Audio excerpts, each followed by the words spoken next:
Nuevamente un cordial saludo. Nos encontramos desarrollando otro capítulo, el título primero, que tiene que ver con los trastornos mentales y el comportamiento, más específicamente en el capítulo 13. Estos trastornos mentales y el comportamiento, este capítulo tiene solamente un factor único. Ese es a diferencia de los demás capítulos dentro del decreto 1507 del 2014. Y hubo un desarrollo bastante importante y unos ajustes porcentuales, y se retiran algunas expresiones, entre ellas la de retardo mental, que de hecho ya son expresiones mandadas a recoger desde el punto de vista DSM-4, de CIES, Organización Mundial de la Salud. El comportamiento y la estructura son muy similares con relación al decreto 917, en el capítulo 12, del 917 al 99. Aquí nos vamos a apoyar en la clasificación CIE-10 para efectos de diagnósticos. Y para efectos ya de fijar criterios, tenemos el DSM-4. Ustedes saben que el DSM-4 es el manual diagnóstico estadístico de los trastornos mentales de la Asociación Psiquiátrica de los Estados Unidos, que establece 5 ejes, pero para efectos de calificar deficiencia por trastornos mentales y comportamiento se consideran solamente el eje 1 y el eje 2. De hecho, les adelanto, el eje 1 se toma la eficiencia de mayor severidad, se toma solamente una eficiencia, y por aparte se califica el eje 2 si tiene algún compromiso de trastornos de personalidad. En ese sentido es muy similar, por no decir que igual, al 917-99. Tenemos definiciones como criterio 1, dijimos diagnóstico clínico. Esto es diferente. Criterio 1 y criterio 2 no son factores emuladores, son criterios para efectos de ubicar la tabla y ubicar la celda a calificar. Tenemos el historial clínico, que es muy importante que sea por lo menos un año de haber sido evaluado y una evolución mínima en un año al momento de calificar. Tenemos también como criterio entre las tablas el estado actual, los hallazgos actuales, si hay presencia o no de signos y síntomas determinados. Todos nos apoyamos en la historia clínica psiquiátrica. La evolución de estos trastornos en el tiempo. Y el coeficiente intelectual no lo podemos desconocer, que es sinónimo de retardo mental. No podemos sacarlo de una, pero sí lo seguimos teniendo como referente. En este caso ya hablamos de discapacidades intelectuales. Como factor, un año después dijimos para efectos de mejoría médica máxima, para evaluar y que no sobrepase los 540 días. Es decir, no podemos sobrepasar más de 540 días para efectos de evaluar. Iniciado el tratamiento, claro. Una vez apliquemos la tabla correspondiente de acuerdo al cuadro clínico o de un trastorno de personalidad, determinamos el valor de acuerdo a los criterios dados, a los que les acabé de mencionar. Ya vimos que si se aplica más de un síndrome clínico, en el eje 1 se considera el de mayor valor. Y el eje 2, si tenemos un trastorno de personalidad, hay unos criterios para efectos de que si sumamos o no sumamos al eje 1. Entre el eje 1 y el eje 2 no se aplica formuladores combinados de Baltasar. Se hace suma aritmética, pero de acuerdo a las instrucciones. Si hay compromiso de otros órganos o sistemas totalmente diferentes al sistema mental o del comportamiento, pues aplicamos la fórmula de valores combinados. Ahí se hace una clasificación para efectos de trastornos psicóticos, se mira si hay ideas delirantes y se hace una serie de semiología dentro del texto o dentro del instructivo del 1507 para poder tener un acercamiento, una aproximación o un entendimiento más de aplicar la tabla correspondiente. Si hay una organización lógica del pensamiento, todo eso lo explica el capítulo en cada uno de sus tablas. su evolución o estados persistentes, miran cuáles son las que hacen parte del estado esquizofrénico. Lo mismo para el trastorno del humor, como trastornos mayores y menores del humor, también se definen cada uno de ellos. Se da una aproximación a nivel de los síntomas que priman en cada uno de ellos, bien sea por distimia, ciclotimia, presencia o no de episodios depresivos, de exaltación. Entonces veamos, la tabla 13.2 tiene que ver con trastornos psicóticos y el humor. En el 9.17 habían dos tablas, acá se genera una tabla, pero se considera trastornos psicóticos una columna o trastornos del humor otra columna. Cuando hablamos de trastornos psicóticos, tenemos 5 clases y en este se ajustaron los valores, se le dieron valores en intervalos de 10 y empezamos con el 20, 40, 60, 80 y 100. Disculpen, no en este intervalo de 10, sino de 20. Entonces 20, 40, 60, 80 y 100. Acuérdense, en 9.17 no tenemos nuestra máximo de 40, aquí podemos llegar a un 100%, pero para efectos de calificar pérdida de capacidad laboral y ocupacional, entonces lo ponderamos al 50%, es decir, que el máximo acá es el 50%. Este es en el estado más bien en los trastornos psicóticos y tenemos como antecedentes el número y el tiempo de evolución y el estado actual. Se consideran los dos criterios: el tiempo de evolución, el número de brotes o crisis y el hallazgo actual. Y ese es el que nos va a incluir la severidad de cada una de las clases. En el caso de los trastornos del humor, que lo tenemos dentro de la misma tabla pero en columna separada, no calificamos sino hasta 3 clases, que es la 20, 40 y 60. Entonces exactamente igual la evolución de sus episodios y el estado actual. Son condicionamientos, tienen que hacer los dos para efectos de aplicar la clase 13.2.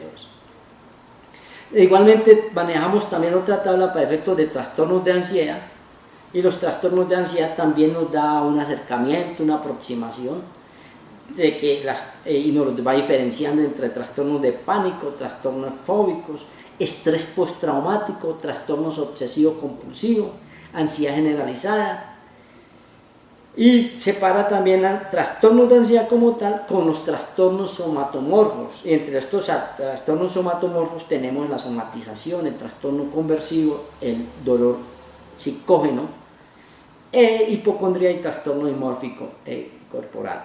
Entonces veamos la tabla 13.3, también tenemos 2 columnas para trastornos de ansiedad, trastornos somatomorfos, se califica o 20 o 40.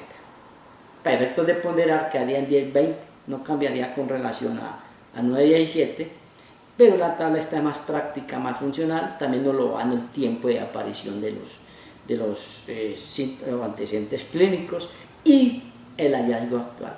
Entonces, para trastorno de ansiedad, separar el trastorno somatomorfos con unos criterios muy específicos en cada uno de ellos. También tenemos una tabla aparte para efectos del estrés. Si hablamos del estrés postraumático, y se diferencia el trastorno adaptativo. Ese es también el acercamiento que nos da. Si el estrés postraumático debe tener más de 1 mes de duración o su aparición.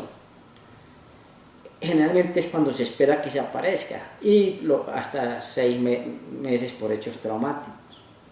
Tenemos también trastornos de somatización, trastornos conversivos, dolores psicógenos, hipocondría y trastornos dimórficos. Entonces veamos la tablita, tenemos trastornos adaptativos en una columna y trastornos de estrés postraumático en la otra columna. También está en la evolución del tiempo y el estado actual.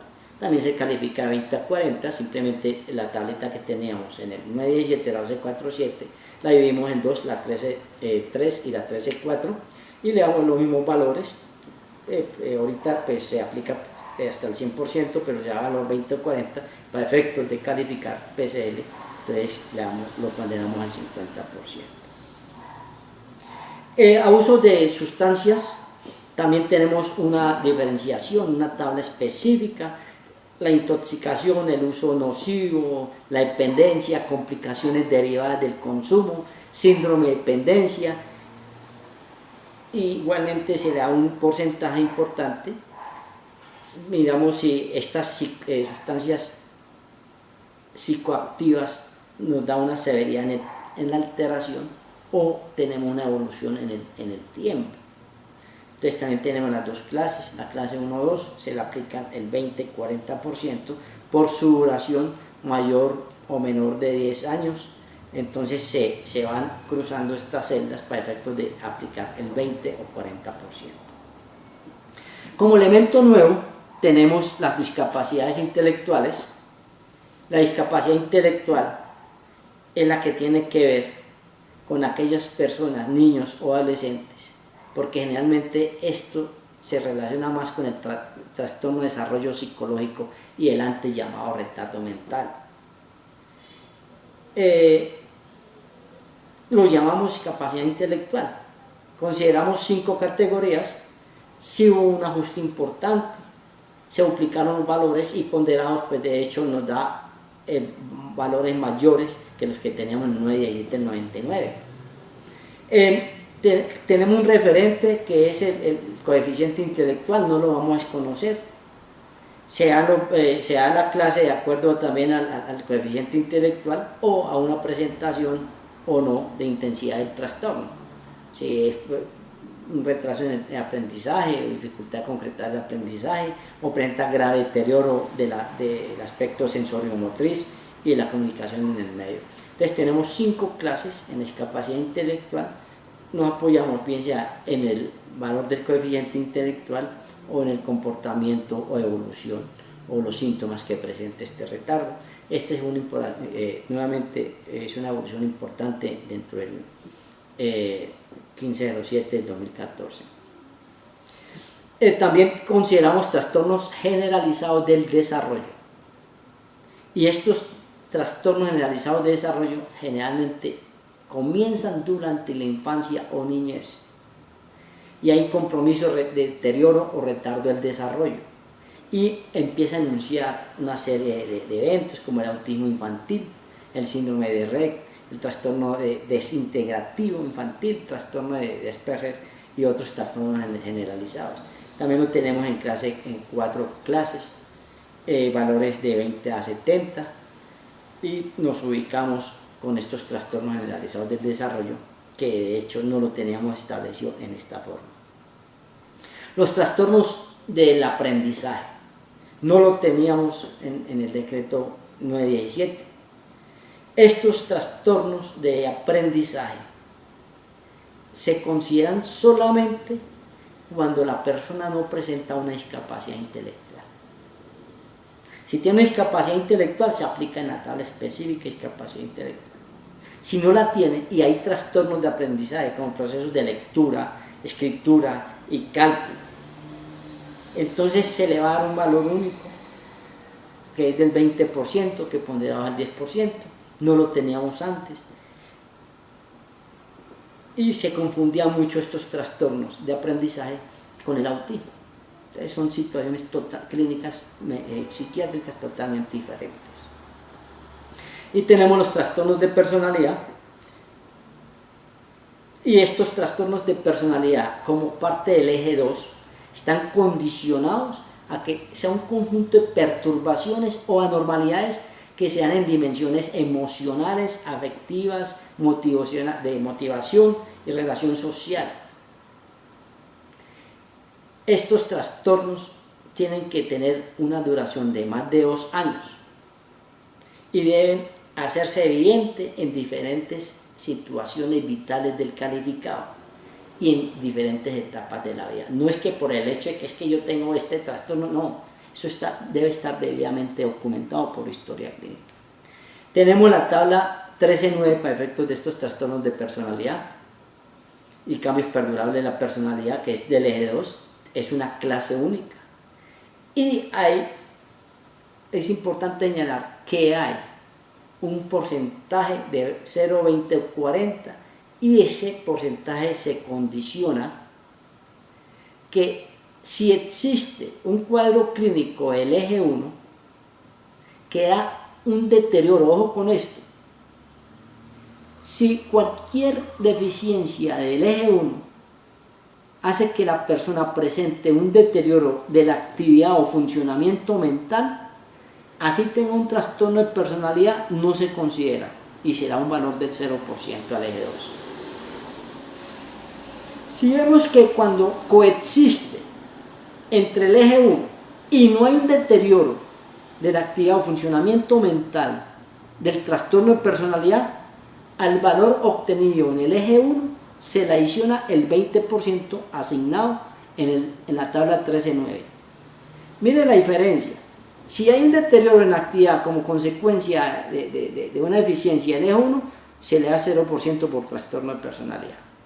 Si coexisten ambos, trastorno de personalidad y una deficiencia del eje 1, pero no hay compromiso o deterioro de la actividad o funcionamiento mental de la persona, entonces se le adiciona a ese valor el 20%.